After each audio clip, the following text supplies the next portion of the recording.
할렐루야. 네, 이 새벽에 나오신 여러분이 우리 주님의 축복과 은혜가 넘치기를 간절히 바랍니다. 자, 오늘은 예수님께서 화요일 날 성전에서 많은 말씀을 하셨는데 그 말씀 가운데 한 가지 비유, 배은망덕한 농부의 비유에 대해서 오늘 말씀을 나누기를 원합니다. 오늘 말씀은 여러분이 이렇게 읽으시면 알지만 머릿속에 그림이 들어오지 않습니까?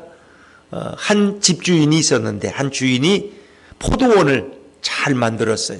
그리고 거기에 울타리를 둘러서 경계를 정했습니다. 그리고 포도즙을 딸 수 있는 또 즙투를 설치하고 또 망대를 세웠습니다. 그리고 그 포도원을 누군가에게 어떤 농부들에게 세를 주었습니다. 그리고 본인은 먼 나라로 여행을 떠났다는 그런 얘기입니다. 그래서 이제 가을에 수확을 해서 그 열매의 일부를 받는 거죠. 그게 이제 소작세죠.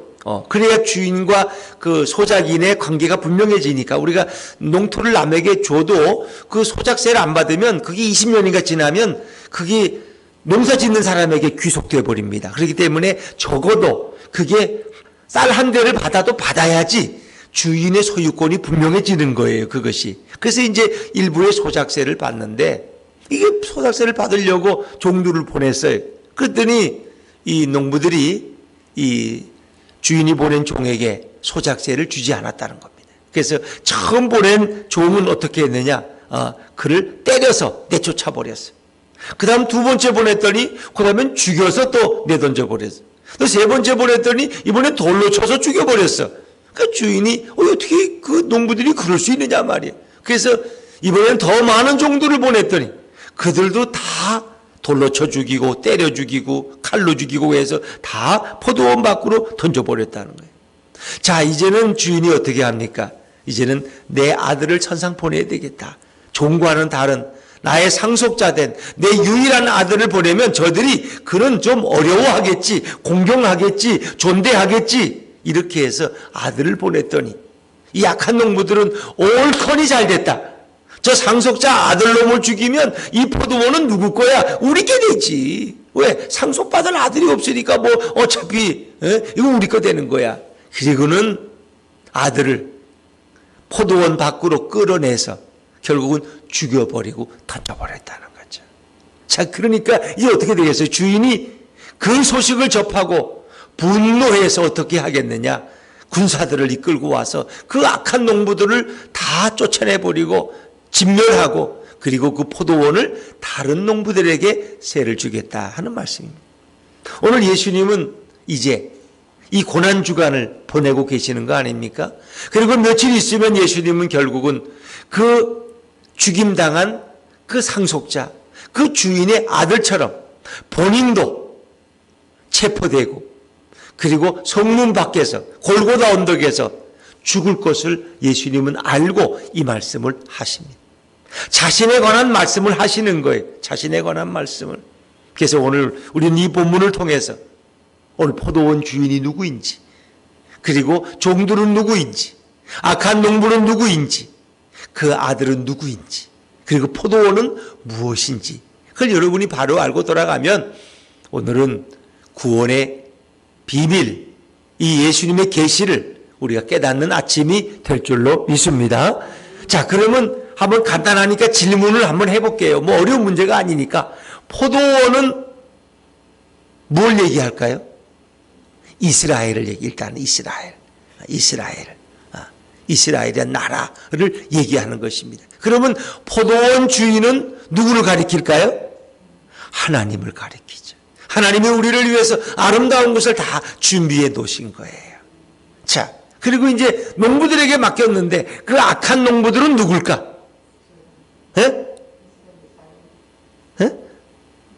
우리들도 되고 종교 지도자들. 예수님이 오셨을 때 그 종교 지도자들, 서기관들, 바리새인들, 대제사장들, 그 기득권을 가진 그들이 바로 악한 농부들. 또 더 깊이 적용하면 오늘 우리 인간들도 악한 농부가 될 수 있어요.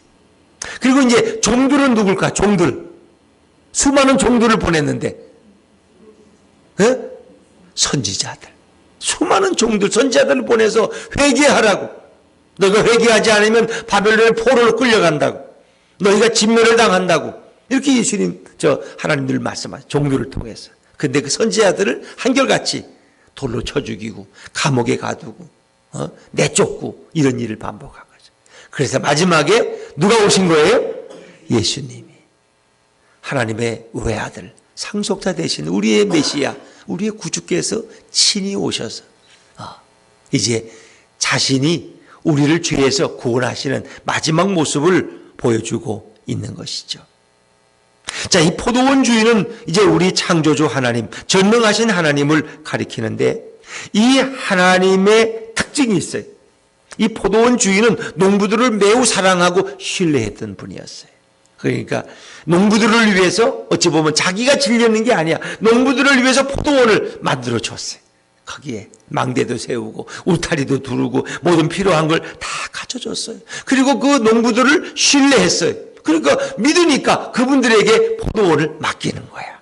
이 포도원 주인은 참 마음이 선하고 아름다운 분이에요. 이분이 바로 누구냐? 우리 하나님이시라는 거예요. 우리 하나님. 하나님은 인간을 만드시고 에덴 동산을 우리를 위해서 이렇게 창조하셔서 우리가 마음껏 거기서 생활하도록 하신 거예요. 또 이스라엘 백성을 애굽에서 이끌어내서 가나안 땅을 그들을 위해 준비시켜 주시고 그들이 거기서 하나님을 마음껏 섬기면서 농사를 짓고 행복하게 예배하며 살도록 예배해 주신 거예요.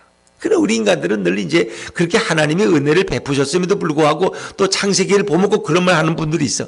왜 하나님이 병 주고 약 주는 거야? 왜 에덴 동산에 그냥 드지 그 선악과를 왜 만들어놨어? 선악과가 있으니 먹잖아. 그 있으면 꼭 먹어야 돼? 그렇잖아요. 다른 모든 열매는 다 먹되 선악과만은 먹지 말라고. 그렇게 신신당부했거늘. 뱀의 꾀임이 넘어가서 결국 선악과를 먹고 인간에게 죄가 들어오는 거 아닙니까? 인간들은 불평할 거리가 꼭 하나는 있어. 그거 왜 공부해라 그러면 왜 나는 공부 못해? 머리를 좀 좋게 좀 태어나게 하지. 왜 엄마는 나를 머리 나쁘게 만들었어? 우리 때가 나는 IQ가 150인데 난 IQ가 왜 110밖에 안 돼? 그거 불평해. 머리를 좋게 안 만들려면 돈이나 좀 많이 좀 벌어놓으시든지 그러면 나 일 안 해도 먹고 살게 좀.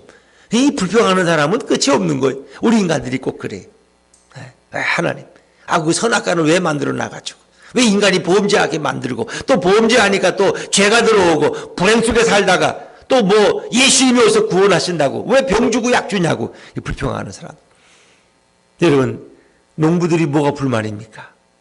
주인이 준 그 포도원을 얼마든지 행복하게 관리하고 일하고 그리고 많은 부분도 아니에요. 아주 작은 부분을 떼서 이 포도원은 누구의 것이야? 우리 게 아니고 주인의 것이야. 돌려드리면 되는 거야 그냥.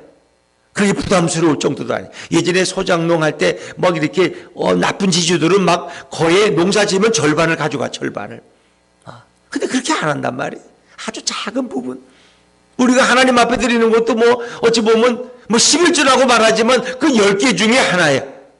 물론 전부가 다 주님의 것이죠. 그러나 우리는 그 작은 부분을 드림으로써 이 모든 내 생명의 주인이시고 이 모든 것의 주인이 바로 하나님임을 고백하는 거예요. 신앙 고백이에요. 그게 다 10에 10을 다 드려야 되지만 주님은 그럴 필요가 없다는 거예요. 내가 뭐 돈이 필요하냐 뭐 곡식이 필요하냐. 너희가 나를 구주로 고백하면 되는 거예요. 그거면 족한 거예요.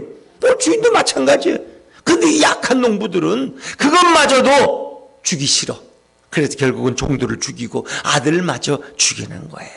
이 포도원 주인은 참 사랑이 많고 참 믿음직한 분인데 결국 악한 농부들이 그것을 배신하는 거죠. 그리고 주인은 또 인내해요. 여러분 그렇지 않습니까? 자, 우리 오늘 35절, 36절 말씀 한번 읽어볼까요? 35절, 36절 시작. 농부들이 종들을 잡아 하나는 심히 때리고 하나는 죽이고 하나는 돌로 쳤거늘 다시 다른 종들을 처음보다 많이 보내니 그들에게도 그렇게 하였는지라. 처음에 종들을 3명이나 보냈어요. 근데 하나는 때려서 보내고 하나는 죽여서 보내고 하나는 또 돌로 쳐 죽였어요. 여러분 우리 같으면 그냥 있겠어요? 내가 신부를 좀 보냈는데 그 때려서 보냈어. 이것들이 나를 뭘로 알아? 당장 가서 요조를 내지. 근데 이 주인은 하나님은 기다리시는 거예요. 야, 첫 번째가 쫓겨났냐? 두 번째 또 보내. 세 번째 또 보내. 인내하시는 거예요. 그리고 더 많은 종들을 보내서 그들을 설득하려고. 그들을 회개하고 돌아오기를 주인은 기다리시는 거예요. 이게 주인의 마음이에요. 주인은 인내하셨어요. 종도를 보내서 해결이 안 되니까 이제는 내 아들을 보내야 되겠다. 내 아들이 가면 그들이 돌이키고 내 아들은 존경하겠지. 그래서 아들을 보내는 거예요. 자, 37절, 38절 말씀. 37절, 38절 또 같이 읽죠. 시작. 후에 자기 아들을 보내며 이르되 그들이 농부들이 그 아들을 보고 서로 말하되 이는 상속자니 자 죽이고 그의 유산을 차지하자 하고. 이게 죄예요. 인간이 가진 죄의 본성이 이런 거예요. 작은 거를 주면은 더 많이 갖고 싶고 나머지는 모두를 다 갖고 싶어 하는 거예요. 이 인간의 어리석음이죠. 근데 주인은 계속 인내했어요. 무더니도 참았어요. 오늘 우리가 범죄할 때마다 하나님이 우리를 치시고 다리 하나씩 뿌리시고 뭐 눈이 보면 눈 하나 뽑고 뭐 성경에 그러잖아요. 너가 누굴 보고 간음하면 눈을 뽑으란 말이에요. 손이 도둑질하면 손을 잘라라. 그러면 여기 뭐 눈 한쪽 없는 사람, 다리 한쪽 없는 사람 수도 없이 많을 거 아니야. 목사님도 보니까 눈이 한쪽이 빠졌네. 목사님도 누굴 보고 음력을 품었나 봐. 이 장로님이 다리가 한쪽이 없어 오셨네 갑자기. 하나님이 다리를 잘라버리셨나 봐. 자, 이러면 어떻게 되겠어요? 근데 하나님은 참아주시는 거야. 근데 우리는 하나님이 참아주시니까 하나님이 없냐? 뭐 하나님이 거짓말 아니야? 하나님이 벌 주긴 심판하기 뭘 심판해? 능력도 없는 하나님이 괜히 뻥치는 거지. 이 생각한단 말이에요. 하나님은 기다리고 계시는 거예요. 여러분이 회개하고 돌아오길 기다려요. 하나님이 능력이 없어, 힘이 없어서가 아니라. 근데 결국 그거 어떻게 해요? 이 포도원 주인 하나님은 마지막 심판하시는 거예요. 분노하시고 심판하셔요. 자, 40절 41절 40절 41절 같이 읽습니다. 시작. 그러면 포도원 주인이 올 때에 그 농부들을 어떻게 하겠느냐? 그들이 말하되 그 악한 자들을 진멸하고 포도원은 제때에 열매를 바칠 만한 다른 농부들에게 새로 줄지니이다. 결국 이분은 심판하시는, 마지막에 심판하시는. 기다리다 안 되면 결국 심판하시는. 여러분, 결국은 이렇게 심판이 있기 때문에 우리가 의롭게 살아야 될 이유가 있어요. 우리가 시편에도 보면은 오히려 시인이 시험이더라. 왜? 도둑놈이 잘 되고 불의한 자가 잘 되고 의인들은 고난을 받고 감옥에 가고 가난하게 살고 이 못 넘어 세상이 이래. 하나님이 계시다면 이럴 수가 없잖아. 그런데 마지막 그 시인이 깨달은 게 있어요. 내가 마지막 종말에 가서야 깨달았도다. 악인이 심판을 받고 음부에 떨어지고 의인이 천사들의 환영을 받고 천국에 올라가는 모습을 내가 보았다는 거예요. 여러분, 하나님의 심판이 없으면 누가 착하게 살아요? 누가 공의롭게 살아요? 다 악하게 살지. 여러분, 그래서 이렇게 총선도 있고 대선도 있잖아요. 대선은 대통령 선거고 총선은 국회의원 선거야. 그게 총선, 대선이 있게 되면 어떻게 해요? 조심하잖아요. 선거 때 위험해. 선거들 만나면 우리 잘해야 돼. 잘못하면 백성들이 우리 다 안 찍으면 어떻게 우리 다 떨어지잖아. 이런 마음이 있기 때문에 조심하는 거예요. 그게 어찌 보면 정권에 대한 심판이에요. 백성들이 할 수 있는 그거밖에 없어. 대통령 뽑아놓으면 5년 동안 뭐 끌어내릴 수도 없어. 국회의원 뽑아놓으면 어떻게 4년 동안 꼼짝도 못해. 그분들은 뭐 특권 누리고 뭐 국회의원 하루만 해도 뭐 100만 원인가 120만 원 평생 연금 받는 거 아세요, 여러분?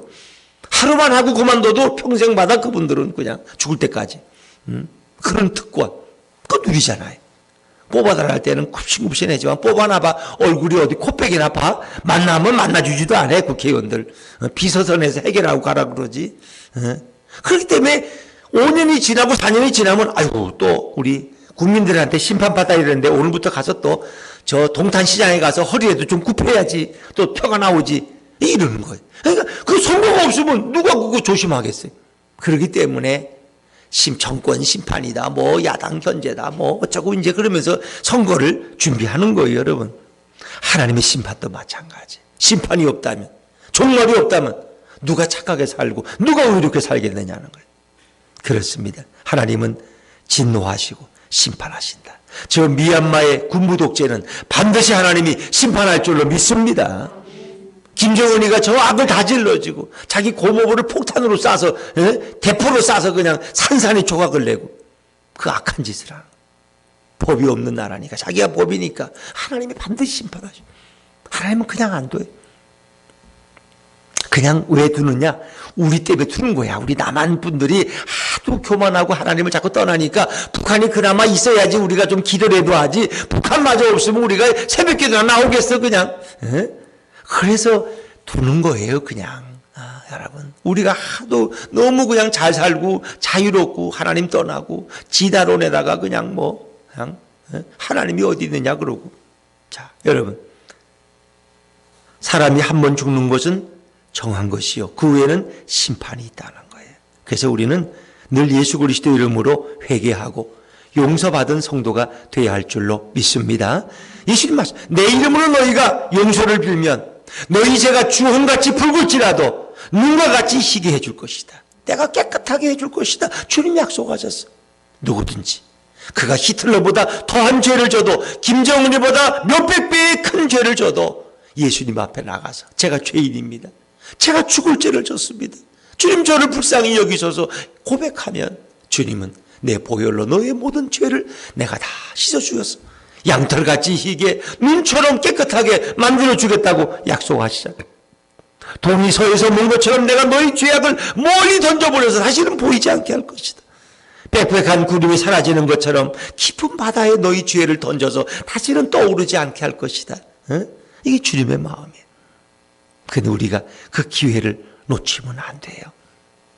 이 죄의 종로를 탄 농부들, 이 농부들 정말 주인이 처음에는 얼마나 고마웠겠어. 우리같이 갈 곳도 없는 사람들을 불러다가 이렇게 좋은 포도원을 맡겨주고 농사짓고 마음대로 먹고 늘 너 집처럼 살아라 말이야. 그리고 새해 조금만 나한테 내 종들한테 보내면 나는 괜찮아. 그런데 그 고마움을 잊어버리고 결국 배은망덕한 자들, 배은망덕한 종교 지도자들, 오늘 우리들의 모습이잖아요. 그들은 주인이 있을 때는 잘하는 것 같지만 주인이 먼 나라 여행 가니까 그때부터 딴전을 피우고 말이에요. 다른 사람 농사 열심히 질 생각은 안 하고 어떻게 포도원이나 뺏어서 팔아먹을까. LH 직원들에게 맡겨놨더니 그냥 고양이한테 생선을 맡겼다고 자기들이 다 해먹고 그냥 집값만 올려놓고 그냥 아파트값만 올려놓고 그런 것처럼 똑같은 거예요. 주인에 대한 감사도 고마움도 없다는 거예요. 자, 우리 37절부터 39절까지 한번 또 다시 읽어볼까요? 37절 39절입니다. 시작. 후에 자기의 아들을 보내며 이르되 그들이 내 아들은 존대하리라 하였더니 농부들이 그 아들을 보고 서로 말하되 이는 상속자니 자 죽이고 그의 유산을 차지하자 하고 이에 잡아 포도원 밖에 내쫓아 죽였느니라. 그들은 욕심이 생긴 거예요. 그냥 이렇게 주인의 자기 집처럼 살고 자기 농사지처럼 농사지라는 거예요. 그 얼마나 고마워요. 그런데 욕심이 나서 포도원 전체를 차지하려는 그런 악한 생각이 오는 거예요. 여러분 우리 마음속에 작은 죄가 시작되면은 그것이 큰 죄가 된다는 거 아세요? 결국 미움이 누가 미워하면은 저 사람 죽었으면 좋겠다. 결국 살인의 의도로 발전한다는 거예요. 미움이. 그래서 무서운 거예요. 그 예수님 말씀에 너가 누구를 미워하느냐? 너는 살인한 자다. 여인을 보고 음욕을 품으면 너는 간음한 것과 똑같다라고 말씀하시는 거예요. 왜? 작은 악이 더 큰 악을 부르기 때문에. 작은 죄가 결국은 더 큰 죄를 만들어 오기 때문에. 작은 거짓말은 더 큰 거짓말을 생산하기 때문에. 죄는 모양이라도 용납하지 말라. 죄라는 건 아무리 작아도 무슨 코로나 바이러스는 아무리 작아도 그게 들어오면 그만 번식해서 우리 몸을 병든 몸으로 만들어 버리는 거예요. 그 죄라는 건 무서운 거예요. 죄를 아예 집에 들이지 말라는 거예요. 여러분의 마음에 죄가 들어오지 못하도록 이건 뭐예요? 파수꾼을 세우고 늘 새벽에도 나와서 기도하고 회개하고 말씀으로 붙들고 성령의 기름 부은 가운데 살아야지. 우리 인간은 그 본성 자체가 죄의 뿌리가 있어서 조금만 그러면 교만해지고 조금만 그러면 잘난 척하고 조금만 그러면 거짓말도 하고 싶고 그냥. 법이라는 건 왜 존재하느냐? 법은 어기라고 있는 거야 하면서 어기고 급하면 그냥 교통신호 무시하고 달리는 저처럼 인간은 이렇게 죄가 자꾸 들어가기 쉬운 거예요 이게. 그래서 하나님은 그걸 너무 잘 아시기 때문에 너희는 죄를 용납하지 말아라. 처음부터 죄를 받아들이면 안 돼요. 죄는 크든 적든 다 무서운 거예요. 죄는 끊어야 해요. 예수 그리스도 이름으로 여러분의 작은 죄도 다 끊어버리시기를 주 이름으로 축원합니다. 나사렛 예수 그리스도를 명하노니 이 더러운 죄는 떠나갈지어다. 명령하셔야 돼. 끊으셔야 돼. 성령의 역사 9가지 열매 중에 본 뭐예요? 오직 성령 열매는 사랑과 희락과 합병과 절제. 우리 절제할 수 있어야 돼. 절제. 지나치면 문제가 되는 거예요. 절제. 네. 모든 것은 내 힘으로 안 돼요. 성령의 충만함 가운데 예수님이 내 안에 계실 때 우리는 죄를 능히 끊고 승리할 줄로 믿습니다. 죄는 중독성이 있다는 거 아세요? 그래서 요즘 뭐 우리는 동탄은 잘 모르지만 서울이나 이런 강남에 뭐 나이트클럽 술집 가면은 이렇게 뭐에 쓰레기통에 마약 한 봉지들 또 주사기들이 너무 많다는 거야. 부잣집 아파트 앞에 가면 쓰레기들이 이 마약 놓은 주사기들이. 그 누군가가 한번 처음에는 그냥 호기심으로 맞았는데 친구가 권하니까 기분 좋다고 맞았는데 그 다음에 자꾸 찾는 거야. 그래서 결국 마약 중독자가 돼버려. 그리고 결국 범죄하는 거야. 마약을 구하지 못하면 마약을 구하려고 사람도 죽이고 돈이 필요하니까 돈도 뺏고 이렇게 되는 거예요. 결국 그 작은 액이 큰 죄가 되는 거예요. 살인자가 되는 거예요, 여러분. 아, 죄라는 거 이렇게 무서워요.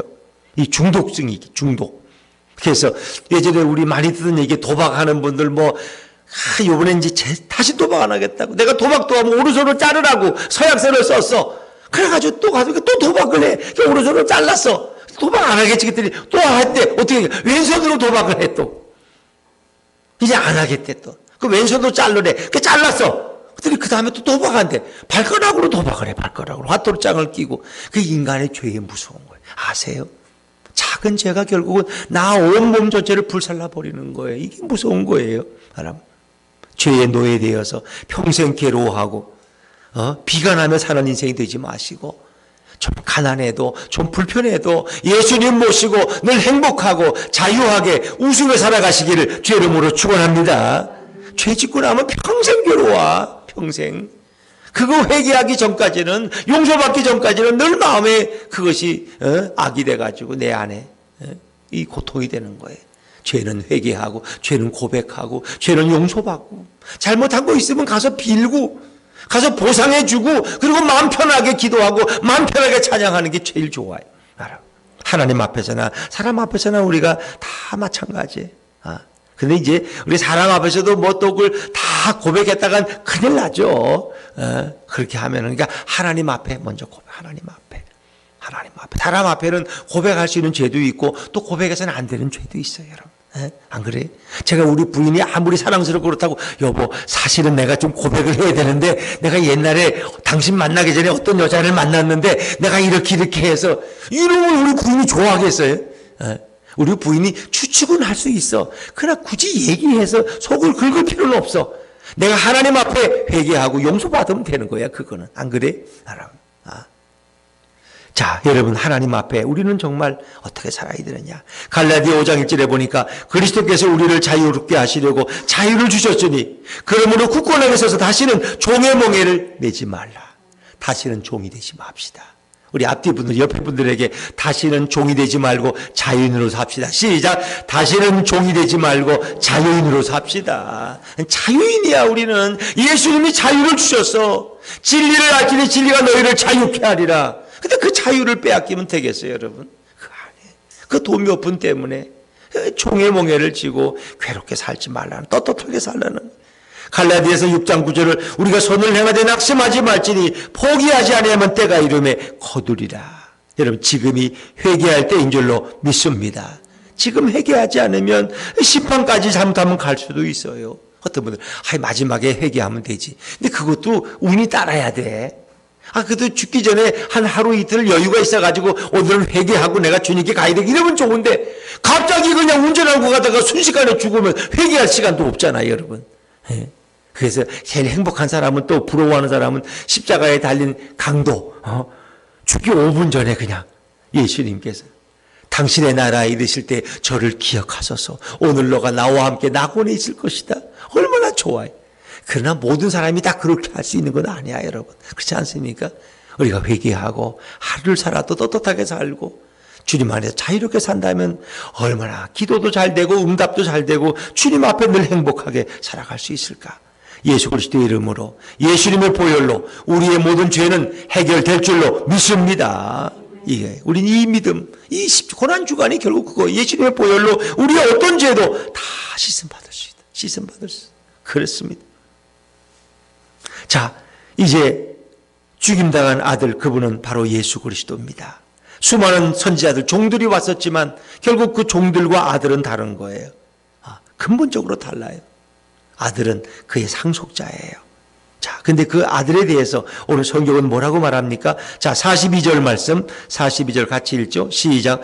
예수께서 이르시되 너희가 성경에 건축자들이 버린 돌이 모퉁이의 머릿돌이 되었나니 이것은 주로 말미암아 된 것이요 우리 눈에 기이하도다 함을 읽어본 일이 없느냐. 아주 중요한 말씀입니다. 이 42절은 시편 118편 22절 말씀을 인용한 것입니다.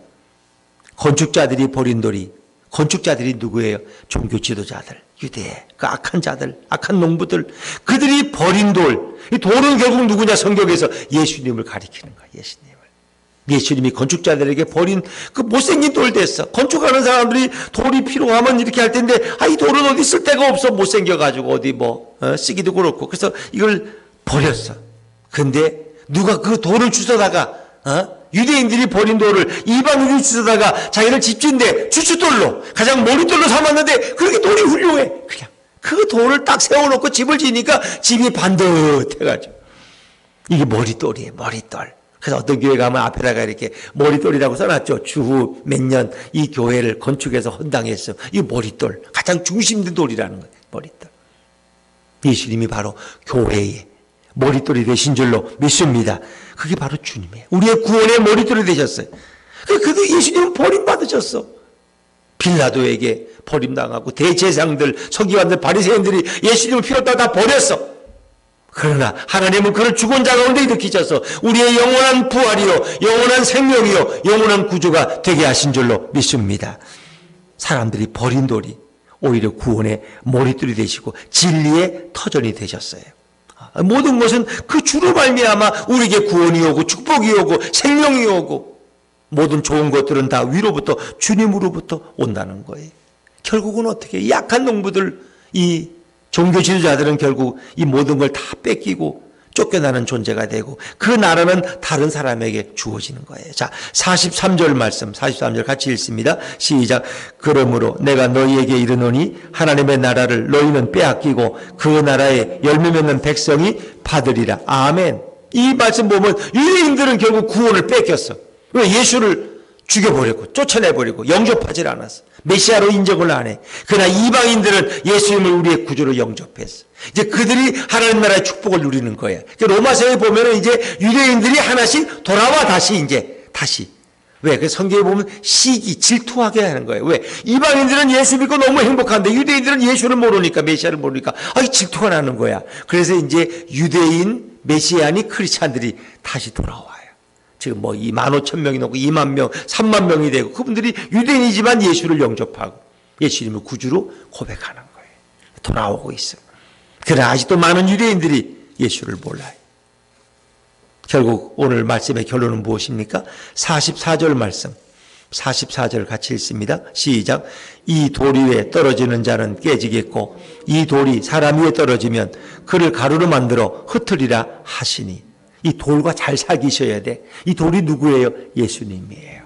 돌 위에 떨어지는 자는 당연히 깨지죠. 산산조각 나죠. 그리고 돌이 또 그 사람 머리 위에 떨어져도 또 그는 죽어요. 이 얘기는 뭐예요? 예수님을 거부하지 말라. 예수님과 싸우지 말라는 거예요.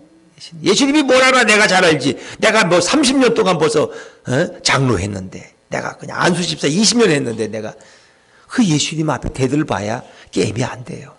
예수님을 거부하지도 말고 예수님하고 싸우지 마세요. 예수님은 믿고 영접할 때 그분 우리에게 온갖 좋은 구원과 축복과 생명을 넘치도록 부어주실 줄로 믿습니다. 어리석은 인생들은 돌 위에 떨어져요. 돌에 맞아 죽어요. 결국 예수님을 거부하면 그것은 멸망이에요. 그 좋으신 예수님이 오늘 우리에게 주어졌어요. 선물로 주셨어요. 우리를 위해서, 나를 위해서 십자가에 대신 죽기 위해서 그분이 오셨어요. 예수님의 고난은 나를 위한 고난이고 예수님의 부활은 나를 살리기 위한 부활인 줄로 믿습니다. 그 좋으신 예수님, 그 위대하신 예수님, 그 예수님을 바라보십시오. 그 예수님께 감사하십시오. 그 예수님을 높이십시오. 그 예수님을 주목하십시오. 그리고 예수님만 따라가는 아름다운 성도님들 다 되시기를 주 이름으로 축원합니다.